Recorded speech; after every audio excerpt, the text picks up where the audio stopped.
Hello, कैसे आप सब। आज की क्लास में हम बात करेंगे components of income tax law. Income tax law के कंपोनेंट्स क्या क्या होते हैं एंड साथ के साथ इंपॉर्टेंट डेफिनेशंस की भी बात करेंगे जो कि इनकम टैक्स एक्ट में डिफाइन की गई है। यस, आज हम बेसिक्स के बारे में बात करने वाले हैं एंड अगर हमें इनकम टैक्स को समझना है तो हमें बेसिक्स एकदम अच्छे से समझने पड़ेंगे, तभी हम इनकम टैक्स को समझ पाएंगे। एंड ये क्लास इसलिए भी इंपॉर्टेंट होने वाली है क्योंकि इस सेशन में से 2 से 3 मार्क्स का क्वेश्चन बनता है CA inter and CS executive में। तो हमें बेसिक्स को एकदम ध्यान से समझना है। आप नोट साथ के साथ प्रिपेयर करते जाइएगा और जो मेरे नोट्स होंगे मैं आपको डिस्क्रिप्शन में लिंक प्रोवाइड करा दूंगा, तो आप वहां से डाउनलोड कर सकते हैं। तो यस, मेरा नाम है उदित जैन एंड आप देख रहे हैं टैक्स वाला। तो सबसे पहले हम कंपोनेंट्स की बात करेंगे और एक बात और कि आज की क्लास में हम ये भी समझेंगे कि टैक्स लॉ एंड एक्ट में क्या डिफरेंस है। सुनने में दोनों एक जैसे है, लेकिन ये काफी इंटरेस्टिंग है कि लॉ एंड एक्ट में काफी मेजर डिफरेंस होते हैं। तो आज की क्लास में हम वो भी कवर करेंगे कि एक लॉ और एक्ट किस तरीके से अलग अलग होंगे। तो सबसे पहले लेकिन हम बात करेंगे कंपोनेंट्स की। तो income tax law total 5 component से मिलकर बना है, जिसमें से पहला कंपोनेंट आता है इनकम टैक्स एक्ट 1961। तो ये तो सबको पता ही है कि it came into force in India on April 1 1962। 1962 अप्रैल 1 में इंडिया में एनफोर्स हुआ है इनकम टैक्स एक्ट। तो यही सबसे पहला कंपोनेंट बनता है इनकम टैक्स लॉ का। तो स्टार्ट करते हैं हम।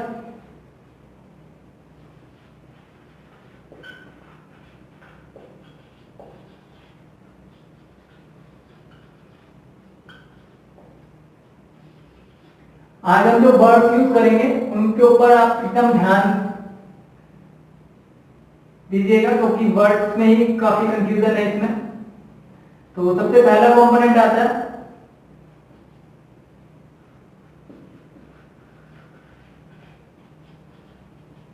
Income tax act 1961। अब देखिए, यहाँ पे मैंने लॉ लिखा है और यहाँ पे मैंने एक्ट लिखा है दोनों इनकम टैक्स। तो इनकम टैक्स लॉ के कंपोनेंट हम पढ़ेंगे, जिसमें से पहला कंपोनेंट आता है इनकम टैक्स एक्ट, और यहीं से हमें पता लगेगा लॉ और एक्ट में डिफरेंस क्या होता है।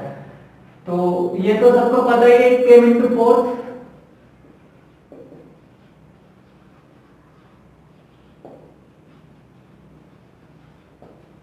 In India on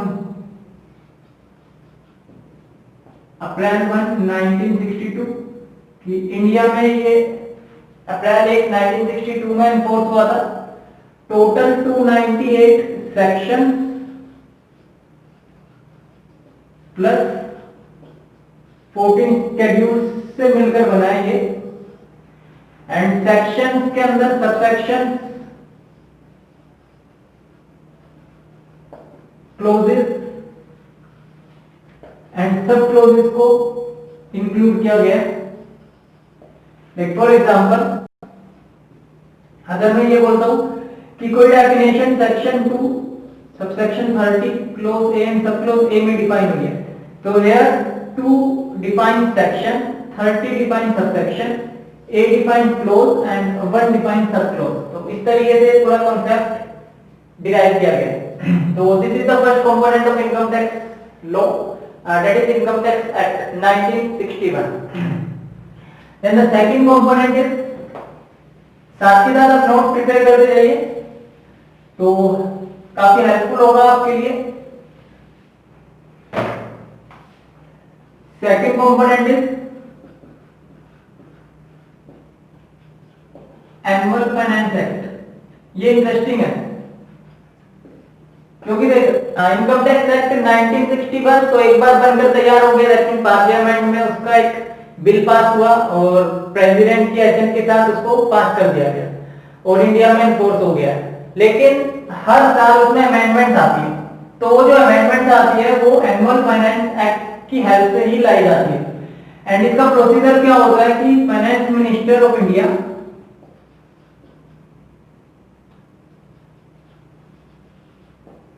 every year finance bill introduce करते हैं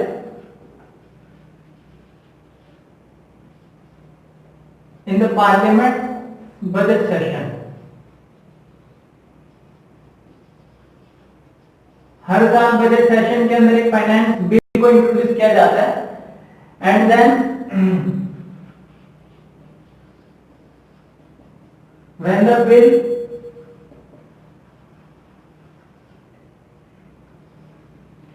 is passed by both the houses of parliament, जब उस बिल को पार्लियामेंट के दोनों हाउसेज से पास किया जाता है एंड प्लस उसके अंदर प्रेसिडेंट की कंसेंट और एसेंट शामिल की जाती है, देन हमारा फाइनेंस एक्ट वहां से बनता है एंड उसी फाइनेंस एक्ट के अंदर अमेंडमेंट डाली जाती है एवरी ईयर, जो कि हिस्सा बनती है हमारे इनकम टैक्स एक्ट 1961 का। तो this is the whole procedure of amendment made every year, जो कि सेकंड कंपोनेंट है इनकम टैक्स लॉ का। And the third component is income tax rules. Income tax law को डिफाइन करने के लिए कुछ इनकम टैक्स रूल्स बनाए जाते हैं।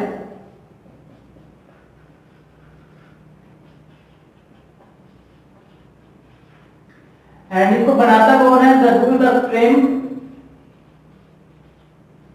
By CBDT, central board of direct taxes इन रूल्स को फ्रेम करता है एंड उसी के जरिए ये रूल्स फ्रेम किए जाते हैं। And the fourth component is circular and notification.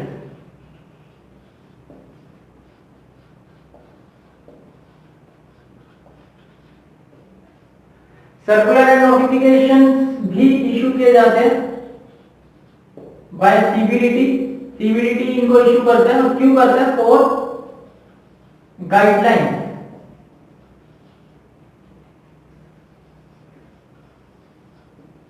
Of officers and assessees. Officers and assessees के लिए गाइडलाइंस प्रोवाइड करने के लिए ही इन सर्कुलर्स और नोटिफिकेशंस को इशू किया जाता है time to time by CBDT. And the last component is legal decision.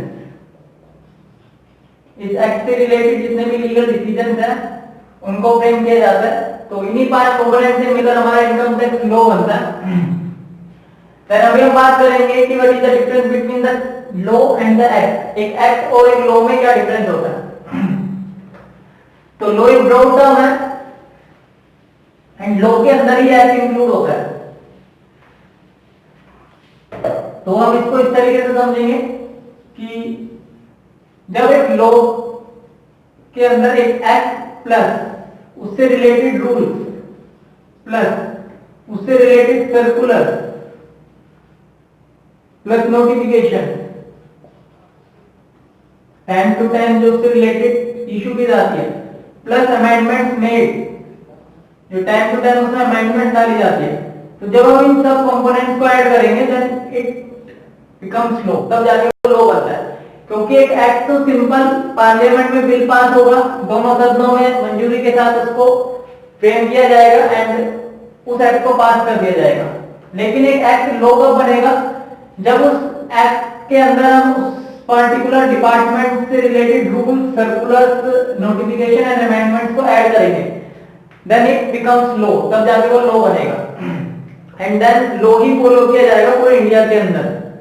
तो this is the major difference between the act and the law, क्योंकि एक्ट हमेशा पार्लियामेंट में बिल पास करके बनता है एंड देन उसके बाद टाइम टू टाइम जो उससे related rule, regulation, circular, notification और अमेंडमेंट उसमें ऐड ऑन करते हैं, देन इट कंप्राइजेस लॉ, तब जाके वो लॉ बनेगा। देन अभी हम बात करेंगे इंपॉर्टेंट डेफिनेशंस की। इनकम टैक्स एक्ट के अंदर कौन कौन सी डेफिनेशन, कौन कौन सी टर्म्स का यूज किया जाता है, उनके बारे में अभी हमें बात करनी है। तो कुछ यूनिक वर्ड, कुछ unique terms income tax act में बनाई गई है जो कि सिर्फ और सिर्फ टैक्स के अंदर ही यूज की जाएगी। किसी जो टर्म्स है वो यूज नहीं की जा सकती है। तो इसमें नंबर 1 आता है SSC.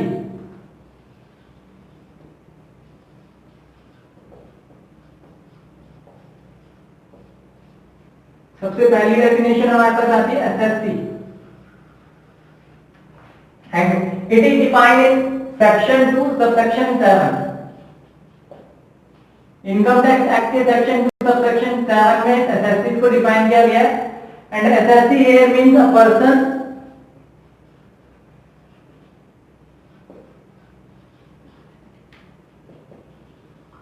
who is liable to pay tax. एक ऐसा पर्सन जो लायबल है टैक्स पे करने के लिए। अब यहीं से हमारे पास एक और वर्ड निकल कर आता है पर्सन। इनकम टैक्स के अंदर पर्सन को भी अलग से डिफाइन किया गया है, तो यहीं से हमारी दूसरी डेफिनेशन बनती है person. And person is defined in section 2 subsection 31 as पर इनकम टैक्स एक्ट 1961। तो इनकम टैक्स के अंदर टोटल 7 पर्सन्स को डिफाइन किया गया है, जिसमें से नंबर 1 आता है individual, then the second one is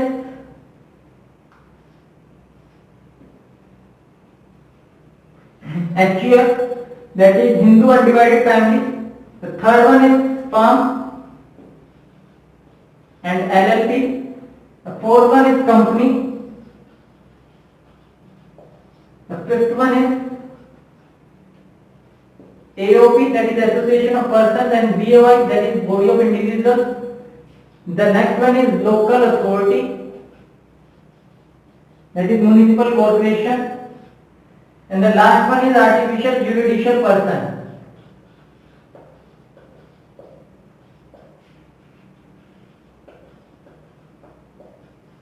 तो इस तरीके से टोटल 7 टाइप्स के एसएससी को इनकम टैक्स में डिफाइन किया गया है।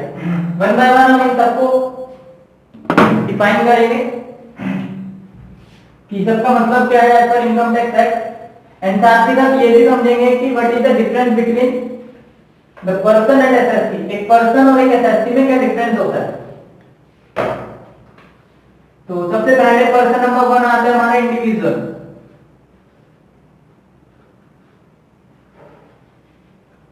तो individual here includes all males plus females.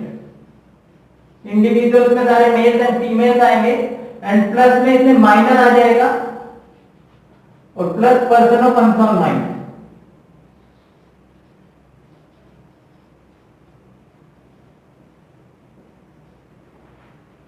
इन सभी को इंडिविजुअल में इंक्लूड किया गया। एंड माइनर की जो टैक्सेबिलिटी होती है वो हम क्लबिंग में पढ़ेंगे। मैंने पहली क्लास में बताया था सिलेबस के अंदर क्लबिंग एक अलग से कंसेप्ट आता है इनकम टैक्स के अंदर। तो माइनर की जो टैक्सेबिलिटी है और पर्सन ऑफ अनसॉन माइंड की जो टैक्सेबिलिटी है वो क्लबिंग की हेल्प से की जाती है, तो वो हम आगे कंसेप्ट में पढ़ेंगे अलग से। तो ये सारे इंडिविजुअल में डिफाइन किए गए हैं। Number 2 is HUF. एचयूएफ जैसे सबको पता है ये Hindu undivided family, traditional type of business है पर हिंदू लोग, तो इसको भी पर्सन की कैटेगरी में डाला गया and they are also liable to pay tax. The third one is firm. तो firm here means partnership firm, जो कि पार्टनरशिप एक्ट 1932 में रजिस्टर्ड हो गई, उनको भी पर्सन की कैटेगरी में डाला गया। तो 3 टाइप्स के पर्सन को इस तरीके से डिफाइन किए गए एज पर income tax act. And the fourth one is company. This is important.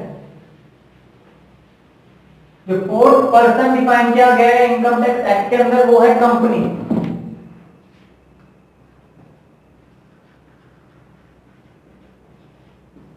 And company को टोटल 2 पार्ट में डिवाइड किया गया है। Number 1 is domestic company,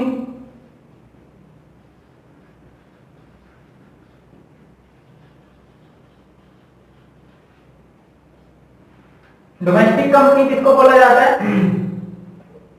it is defined in section 2 subsection 22 clause A. सबसे पहले तो ये आपको पता होना चाहिए कि डोमेस्टिक कंपनी को एज पर income tax act section 2 and subsection 22 clause A में डिफाइन किया गया है। And it means an Indian company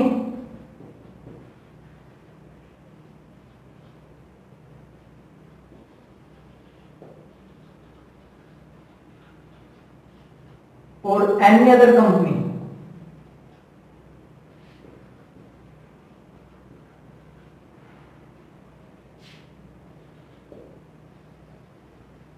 in respect of which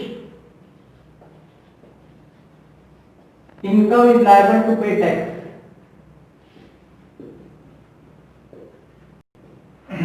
It means an Indian company or any other company in respect of which income is liable to pay tax. And साथ ही साथ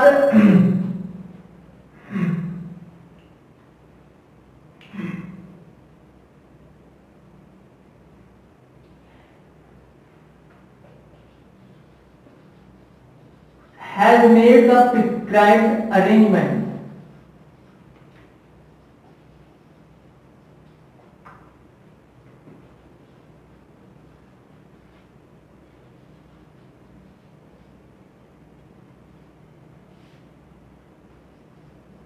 to declaration and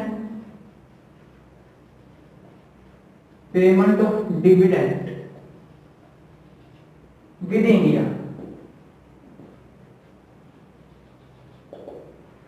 एक domestic company वो company होती है जो India में liable हो tax पे करने के लिए, और साथ ही साथ जो उसका डिविडेंड है उसकी पेमेंट और डिक्लेरेशन विद इन इंडिया में हो, उसी को डोमेस्टिक कंपनी बोला जाएगा। एंड डोमेस्टिक कंपनी के अंदर इंडियन कंपनी भी हो सकती है और कोई अदर कंपनी भी हो सकती है, that is other than Indian company. तो अब यहां से हमारे पास एक और डेफिनेशन निकल कर आती है Indian company. What is the meaning of Indian company? तो इंडियन कंपनी का मतलब होता है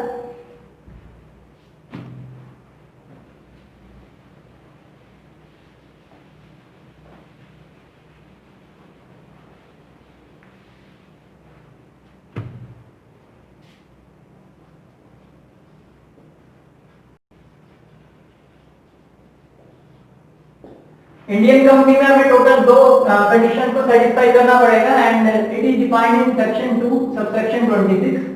तो इसमें पहली कंडीशन आती है कि वो कंपनी जो इंडिया में रजिस्टर्ड है as per companies act 2013, those which are registered under companies act 2013, एक कंडीशन उसको ये फुलफिल करनी पड़ेगी इंडियन कंपनी को। And the second condition is the registered office of the company should be in India.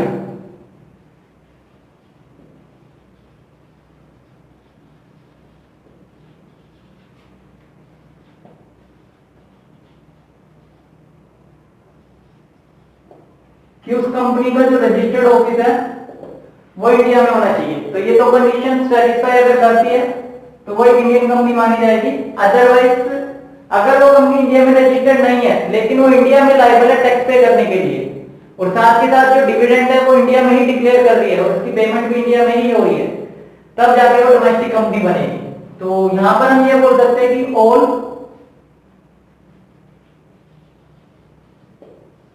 Indian companies are domestic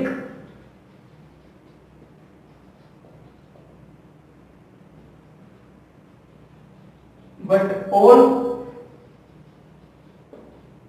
domestic companies are not Indian company। कि हर एक Indian company domestic company होती है, लेकिन हर एक domestic company Indian company हो भी सकती है और नहीं भी हो सकती है।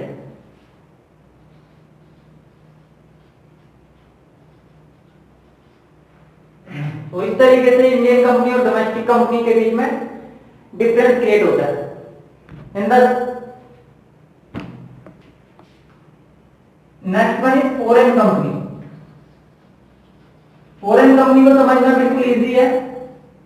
फॉरेन कंपनी वो कंपनी होती है which is not registered in India.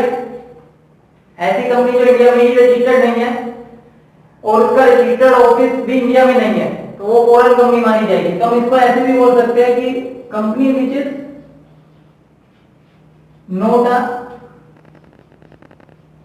Not an Indian company. ऐसी कंपनी जो इंडियन कंपनी नहीं है तो ऑब्वियस है वो फॉरेन कंपनी ही मानी जाएगी। तो इस तरीके से company as a person define किया गया एज पर इनकम टैक्स एक्ट 1961। और यहाँ पे फॉरेन कंपनी के लिए जो सेक्शन डिफाइन हुआ है वो है section 2 subsection 23 and clause A 223A में फॉरेन कंपनी को डिफाइन किया गया है। तो आप साथ ही साथ नोट बनाते जाइए।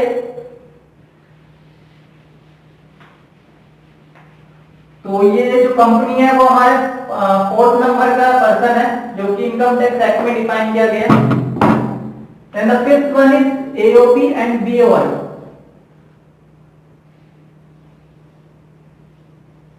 इन दोनों के बीच में भी मेजर डिफरेंस है, याद तो सबको हो जाएंगे लेकिन इनके बारे में पता होना चाहिए कि इनका मतलब क्या है। तो AOP refers to association of person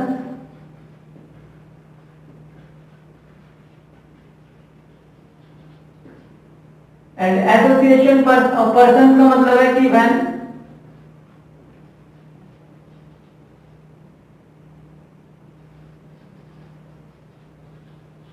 two or more persons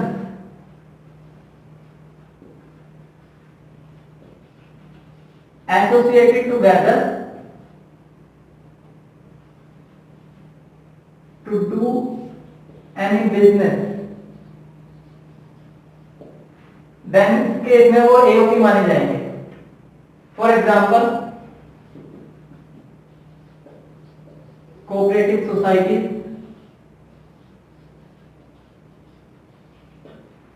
या फिर जब एक कंपनी दूसरी कंपनी के साथ एसोसिएट होती है, जब एक फर्म एक कंपनी के साथ एसोसिएट हो सकती है, देन एक फर्म के साथ एसोसिएट हो सकती है, तो ये सारे केसेस में वो एओपी बोले जाएंगे। तो जब दो या दो से ज्यादा पर्सन आपस में एसोसिएट होते हैं किसी पर्टिकुलर बिजनेस को करने के लिए और इनकम अर्न करते हैं, तो एज पर इनकम टैक्स एक्ट उनको एओपी बोला जाएगा and they are also liable to pay income tax in India. For example cooperative society, जब कोऑपरेटिव सोसाइटीज आपस में मिलकर कोई बिजनेस कंडक्ट करती है तो उनको एओपी बोला जाएगा। And BOI here means body of individuals.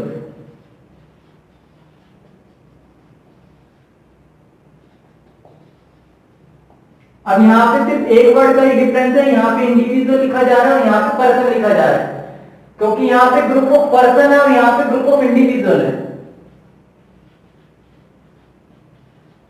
When two or more individuals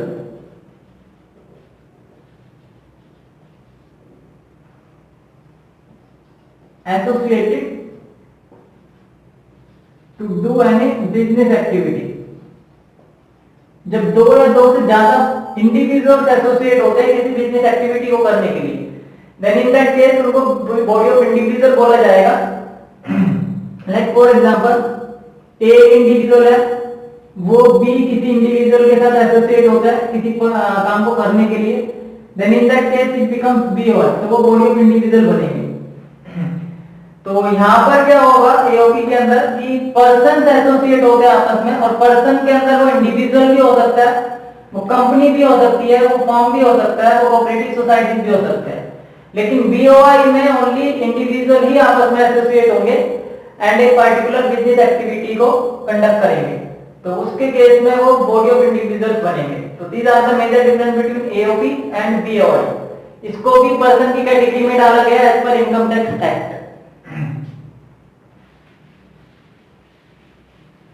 Then the next one is local authority, that is municipal corporation. It is also liable to pay tax.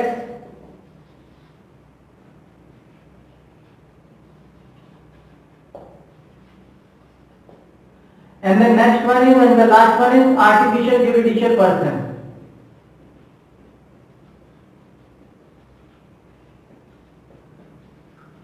ये person की ऐसी category है जिसके अंदर include किया गया religious trusts को और इंस्टीट्यूशंस को एक्सेट्रा,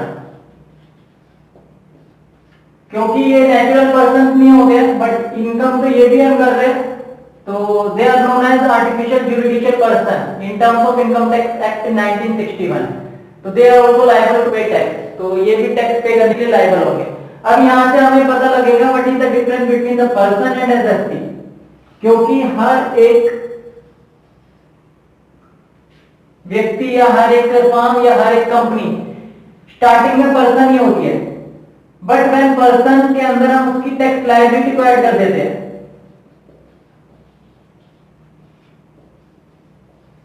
जब एक पर्सन टैक्स पे करने के लिए लायबल होता है, देन उस केस में वो एसएसटी बन जाएगा, तब जाके इनकम टैक्स एक्ट के अंदर उसको एसएसटी बोलेंगे। अगर कोई ऐसा इंडिविजुअल है या कोई ऐसी कंपनी है जो कि टैक्स लायबल ही नहीं है पे करने के लिए, दैट मींस वो एग्जम्प्टेड है, उसके ऊपर कोई टैक्स लायबिलिटी बनी नहीं हुई है, क्रिएट ही नहीं हुई है, तो उस केस में वो एसएसटी भी नहीं बोली जाएगी, क्योंकि एसएसटी ही टैक्स लायबिलिटी का असेसमेंट होता है। तो एक पर्सन जब लायबल होगा टैक्स पे करने के लिए, तभी वो एसएसटी बनेगा in terms of income tax act. तो this is the major difference between the person and the SST. तो इस तरीके से 7 टाइप्स के पर्सन्स को डिफाइन किया गया है पर इनकम टैक्स एक्ट। देन इसके बाद कुछ और डेफिनेशन से डिफाइन की गई है इनकम टैक्स एक्ट के अंदर, जो कि मोस्ट इंपोर्टेंट है, जिसमें नेक्स्ट आती है प्रीवियस ईयर, एंड इसके बाद एक आती है असेसमेंट ईयर। असेसमेंट ईयर को हम AY से डिनोट करेंगे एंड प्रीवियस ईयर को हम PY से डिनोट करेंगे। प्रीवियस ईयर को हम फाइनेंशियल ईयर भी बोलते हैं। तो प्रीवियस ईयर का मतलब होता है ईयर ऑफ अर्निंग इनकम।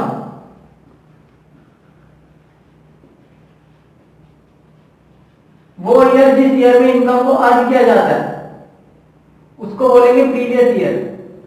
और assessment year means year in विच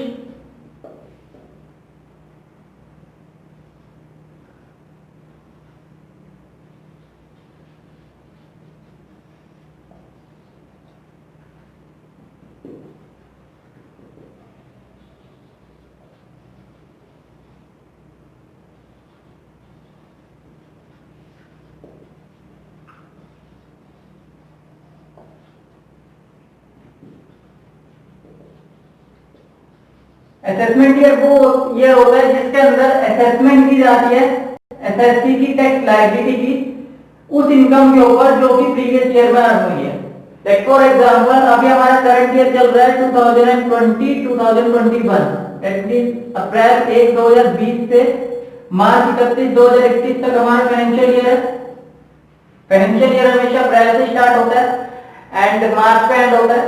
तो इन दैट केस इस ईयर में जो इनकम अर्न की जा रही है, इन दैट केस ये प्रीवियस ईयर बनेगा और इसके लिए जो असेसमेंट ईयर बनेगा वो बनेगा 2021 2022। तो ये हो गया हमारा ईयर ऑफ अर्निंग इनकम, जिस ईयर में हम इनकम अर्न कर रहे हैं एंड उसके बाद नेक्स्ट ईयर में हम इसकी टैक्स लायबिलिटी कंप्यूट करेंगे, तो उस ईयर को हम बोलेंगे असेसमेंट ईयर। तो इस तरीके से previous year and assessment year को डिफाइन किया गया है। एंड कुछ केसेस में प्रीवियस ईयर के अंदर ही, that means in the same year, tax liability compute की जाती है। लाइक टीडीएस के केस में या फिर एडवांस टैक्स के केस में वो सारे कंसेप्ट हम आगे पढ़ेंगे इंडिविजुअल चैप्टर्स के अंदर। बट अभी हमें यहाँ पे ये समझना पड़ेगा प्रीवियस ईयर का मतलब क्या होता है और असेसमेंट ईयर का।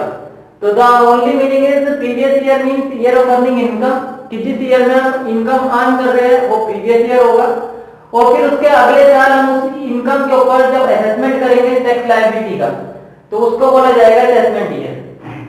लाइक फॉर एग्जांपल 2020-21 में अगर हमने इनकम अर्न की है तो 21-22 हमारा असेसमेंट ईयर होगा और 20-21 भी असेसमेंट ईयर है किस ईयर के लिए, 2019-20 प्रीवियस ईयर के लिए, क्योंकि 2019-20 के अंदर जो इनकम अर्न की गई है उसके ऊपर इनकम टैक्स का असेसमेंट 2020-21 में हुआ होगा, तो ये असेसमेंट ईयर भी बनेगा लेकिन 2019-20 प्रीवियस ईयर के लिए। तो इस तरीके से हमारा जो असेसमेंट ईयर है वो डिफाइन किया गया है पर इनकम टैक्स। तो इस तरीके से कुछ डेफिनेशन जो कि स्पेशल टर्म्स सिर्फ और सिर्फ टैक्स के लिए बनाई गई है, किसी और लॉ में आपको ये मिलेगी भी नहीं। Then next is income. Income को डिफाइन किया गया है एज पर इनकम टैक्स एक्ट। तो इनकम को डिफाइन करने के लिए टोटल 5 हेड्स ऑफ इनकम बनाए गए हैं जिनमें सारी इनकम्स को डिफाइन किया गया है। इसके अलावा कोई इनकम बचेगी नहीं जो कि एक एसएससी के जरिए कमाई गई है। तो जो भी एसएससी जितनी भी तरीकों से इनकम कमाता है वो इन 5 हेड्स में डिफाइन की गई है। तो इसमें सबसे पहला हेड आता है हमारा इनकम।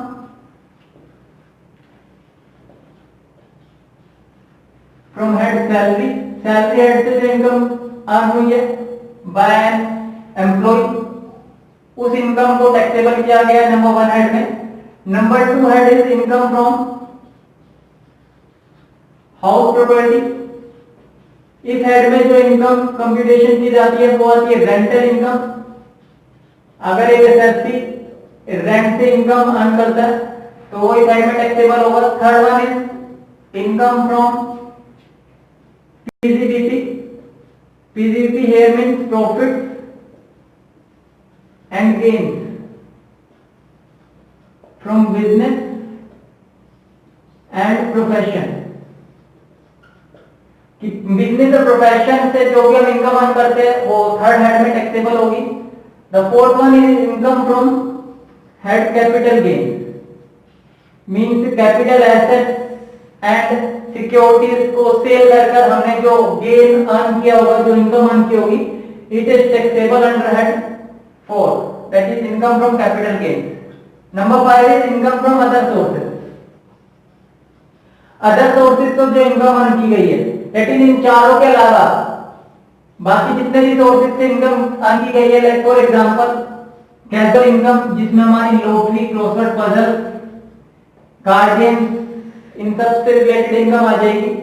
डिविडेंड की इनकम अगर हम करते हैं तो वो इस साइड में टैक्सेबल होगी। इंटरेस्ट अगर हमें मिलता है तो वो इस साइड में टैक्सेबल होगा। देन इसको हम ये बोल सकते हैं कि ये एक्स्ट्रा इनकम का हेड है, क्योंकि बाकी चार पार्टिकुलर इनकम हम चार हेड में टैक्सेबल कर चुके हैं। इसके अलावा किसी भी सोर्स से अगर इनकम कमाई गई है then it is taxable under the head income from other sources. तो वन बाय वन हमें इन सब हेड को पढ़ना है, एकदम क्लियरली डिफाइन करना है इनको। एंड इन सब हेड्स के अंदर हम थ्योरेटिकल कांसेप्ट के साथ इनके प्रैक्टिकल्स भी करेंगे, क्योंकि थ्योरी में क्या होता है कि थ्योरी आप रिपीटेडली जब पढ़ते हैं तो 2 बार में, 3 बार में या 5 बार में आपको ये लर्न हो जाएगी, लेकिन जब हम उसके प्रैक्टिकल निकालने जाते हैं तब बड़ी दिक्कत आती है। तो मैं आपको यहाँ पे मैक्सिमम प्रैक्टिकल्स भी कराऊंगा, जिससे कि आपकी एकदम वेल प्रिपरेशन हो जाएगी एग्जाम्स के लिए। और यहाँ पे जितने भी हम कंसेप्ट पढ़ेंगे, it is suitable for November attempt and December attempt for CA and CS respectively. तो अमेंडमेंट के साथ ही हम सारी चीजों को पढ़ेंगे, वन बाय वन सारे हेड्स को हमें कवर करना। और हम ये कह सकते हैं कि इन्हीं 5 हेड से मिलकर हमारा इनकम टैक्स बना है, क्योंकि सारी की सारी इनकम जो है